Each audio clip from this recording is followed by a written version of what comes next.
warahmatullahi wabarakatuh. Halo semuanya, perkenalkan nama saya Almaidah Purnamasari Arif dengan NIM 2023-011108-00008. Saya dari kelas 5A PGSD.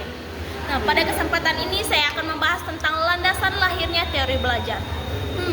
Bagaimana sih pembelajaran itu terjadi? Jadi teman-teman, pembelajaran pada dasarnya merupakan suatu proses kompleks yang tidak hanya mencakup perolehan pengetahuan, tetapi juga perolehan sikap, keterampilan, dan pola pikir seseorang. Itu yang kita harus ketahui.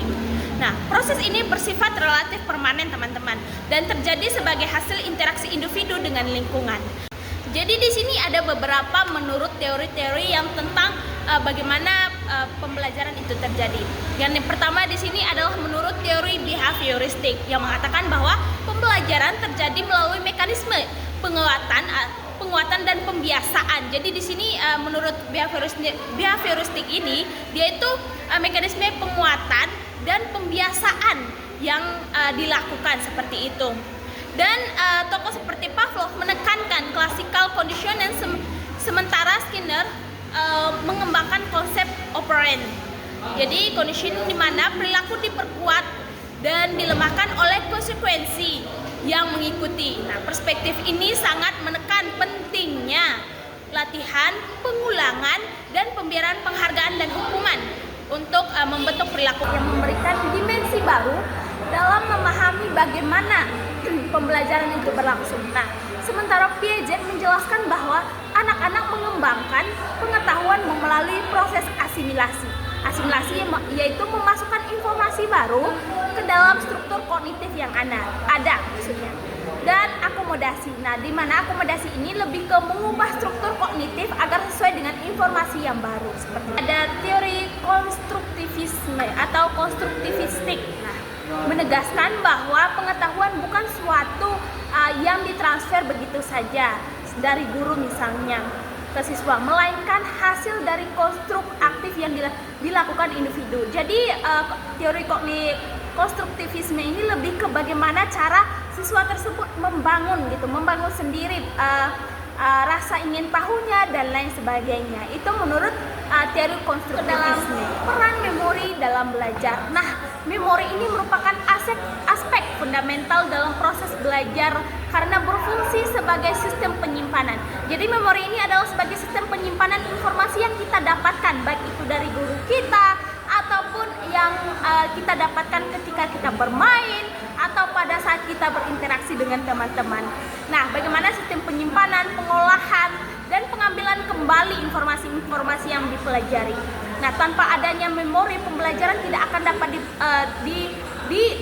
bertahan dalam pikiran kita. Misalnya ini teman-teman, kalau misalnya kita tidak ada memori ataupun daya ingat nih. Nah, sementara informasi yang banyak kita dapatkan informasi tersebut tapi tidak ada hasilnya karena kita tidak menyimpan ataupun tidak mengingatnya. Jadi memori ini sangat berperan penting dalam proses pembelajaran. Dan yang terakhir adalah peran motivasi belajar. Jadi ini sangat penting untuk anak-anak teman-teman. Jadi landasan ketiga lahirnya teori belajar adalah motivasi. Nah, ini landasan yang ketiga ya teman-teman.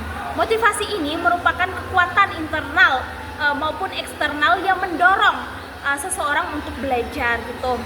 Dalam teori kebutuhan Maslow, motivasi belajar muncul setelah kebutuhan dasar terpenuhi. Sementara teori motivasi belajar dari Deci dan Ryan itu menekankan pentingnya otonomi, kompetensi, dan keterhubungan dalam meningkatkan motivasi intrinsik. Nah, motivasi dapat dibedakan menjadi motivasi intrinsik dan ekstrinsik. Nah, di mana motivasi intrinsik ini muncul dari dalam dirinya. Misalnya ini teman-teman, rasa ingin tahu ataupun kepuasan pribadi dari individu tersebut ketika berhasil memahami materi. Nah, sebaliknya motivasi ekstrinsik ini berasal dari luar, seperti penghargaan atau nilai atau hukuman, seperti misalnya nanti pada saat dia bisa menjawab pertanyaan dari guru, jadi seorang guru itu harus bisa memberikan penghargaan gitu ataupun nilai yang bagus terhadap anak tersebut. Jadi dalam hal hal-hal kecil itu anak-anak tersebut itu sangat termotivasi dalam belajar. Jadi dia sangat menggebu-gebu untuk selalu belajar teman-teman, seperti itu. Jadi kedua jenis motivasi ini juga berperan penting dalam proses belajar. Nah, mungkin itu saja yang bisa saya sampaikan.